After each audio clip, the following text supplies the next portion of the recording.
don't have any money right now.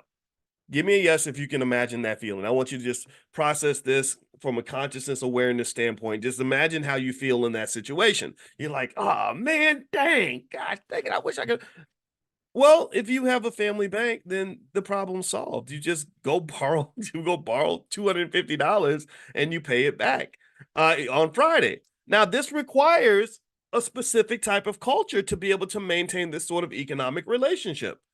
The culture must be one where you are not sort of doing what a lot of the world has done. What see, here's what happens in the real world. What happens in the real world is you end up just being screwed, or you end up doing something that you don't want to do, selling something that you don't want to sell, or maybe selling some booty or something just to get I'm kidding, just to get the $250, which isn't that big of a deal if you could make today Friday instead of whatever day it is already, right? So that's what happens, right? Because you don't have smoothing, you don't have some sort of institutional framework to protect you from those situations. So that's what you see in the world. You see it all the time. You see people struggle financially, go through tremendous amounts of financial trauma just because of timing, just because the money did not arrive at the same time the money was needed.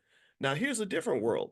In a different world where you have a culture built on preparation, where you're always conscious and you're thinking at some point something's going to go wrong and we need to be ready for that. You have a world of conservatism, financial conservatism, meaning the protection of resources, conserving the resources. We're not going to trick off the family money buying Gucci and jewelry and Louis. We're not trying to imitate the rappers. No, we need to preserve these resources because that is our financial protection. We're protecting ourselves from all of the demons that arise when you are struggling. That's when, because remember, when you're struggling financially, that's when a lot of bad things happen. That's when you do stuff you normally wouldn't do because you're struggling for money, right? So what else? In this culture, there's all. Oh, here's another one. Here's another good one. There's a culture of community. In order for this to work, you got to have people in the family that care about somebody other than themselves. Selfishness does not work in this model. If I think that the alpha and the omega of my life is Boyce Watkins, then I cannot participate in this process because I'm going to take all my money and I'm going to keep it in my pocket, take care of me, maybe take care of mine. That's it. Screw you, screw your family, screw your situation. I don't care. Okay. So the village has to exist. And a lot of families, the village don't exist. Some of y'all are scared to loan money to your own damn relatives. I get it. I'm not blaming you. I'm not mad at you for that. I understand because this gets to my fourth point of why of what is required. What's required is that when you borrow the money from the family bank, you better pay it back. You better pay it back.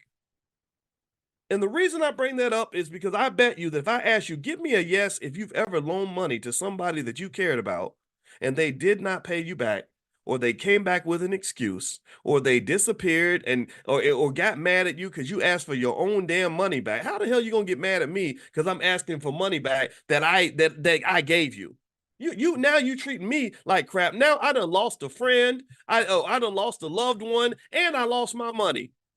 You're a son of a bitch right now. That's a terrible thing to do to another person. So when you borrow from the family bank and you don't pay it back, in my book, you are a bank robber. That's what you are. You robbed the family bank, and there's nothing lower. I'm sorry, forgive me for being judgmental here, but I'm about to be Judge Judy up in here. When you steal from family, there's nothing lower you can do than to steal from family. Nothing. Absolutely nothing. I mean, you steal from white folks. Don't get me wrong. That ain't right either. But that ain't the same as stealing from your brother or your sister. So at the end of the day, if you follow those basic ideas where we plan for the future, we care about each other, and we aren't going to financially traumatize one another, then you can have a bank in your own family. Any family can have their own bank. And the beauty of it is that if you form a family investment club, or another way to call it, you call it an investment club. An investment club can operate just like a bank without all the regulations. If you've ever seen the thousands of pages that constitute the Dodd-Frank regulations required to run a bank, it will make your head explode. You can't really run a bank unless you're a banker. That's why Lil Yachty and they ain't no rapper gonna run a damn bank. The only way a rapper could run a bank is if he had the intelligence that unfortunately 99% of the rappers don't have. And it's not because they just really stupid. It could be it's also because they're young. A lot of them are really young, right? So I get it. You're young. You don't know nothing yet. But if you really wanted to do it and you were a person of means and said, you know what, I want to open a bank, you know what you better do? You better go get some bankers, not some flashy rappers, not your homeboys. Get you some real bankers that understand banking culture, that are going to sit there and go through the books and do all the little calculations to make sure you remain within the framework of all of the numerous regulations that are required to run a bank in this country. It is not a simple task. But to me, if you're smart and efficient, you say, you know what? We don't actually have to go and do all that stuff anyway. I mean, sure, starting a bank, starting the Bank of Boyce or something would be a really cool project and everybody would get excited about it. But I don't want to start the Bank of Boyce. The Bank of Boyce has been in existence for over a decade. That's a pack. All that is a pile of resources that we have available as a family where anybody in my circle, anybody I'm accountable for, if you need me to support you through and get you through a tough situation, we got you. But you better pay it back because if you don't pay it back, then your credit score goes down.